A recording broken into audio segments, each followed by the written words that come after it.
பதக்கத்தை டிஆர்பி ராஜா மகன் கழுத்தில் அணிவிக்க மறுத்து கையில் வாங்கிக் கொண்ட சம்பவம் பரபரப்பை ஏற்படுத்தியுள்ளது. புதுக்கோட்டை மாவட்டம் ஆவாரங்குடிப்பட்டியில் தமிழ்நாடு துப்பாக்கி சங்கம் மற்றும் புதுக்கோட்டை ராயல் ஸ்போர்ட்ஸ் கிளப் ஆகியவை இணைந்து 51வது மாநில அளவிலான துப்பாக்கி சுடும் போட்டியை நடத்தி வருகின்றன. பாஜக மாநில முன்னாள் தலைவர் அண்ணாமலை இன்றைய நிகழ்ச்சியில் கலந்து கொண்டு போட்டியில் வெற்றி பெற்றவர்களுக்கு பதக்கங்களை வழங்கினார். துப்பாக்கி சுடும் போட்டியில் அமைச்சர் டிஆர்பி ராஜாவின் மகன் சூரியராஜா பாலு கலந்து கொண்டு வெற்றி பெற்றுள்ளார்.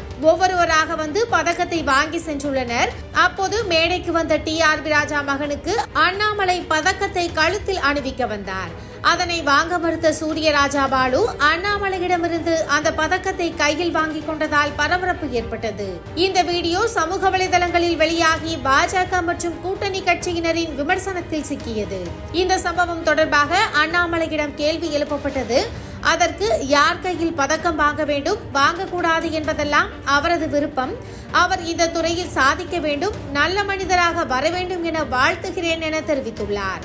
ஆனா அது ஒண்ணு இல்லைங்கன்னா, அந்த தம்பி நல்லா இருக்கணும், எங்க இருந்தாலும் கூட சிறப்பா இருக்கணும். நான் பார்த்தேன், அது அவருடைய இஷ்டம். அவர் யாரு கையில பதக்கம் வாங்கணும், யாரு கையில பதக்கம் வாங்கக்கூடாது என்பது ஒரு மனிதருடைய இயல்பு.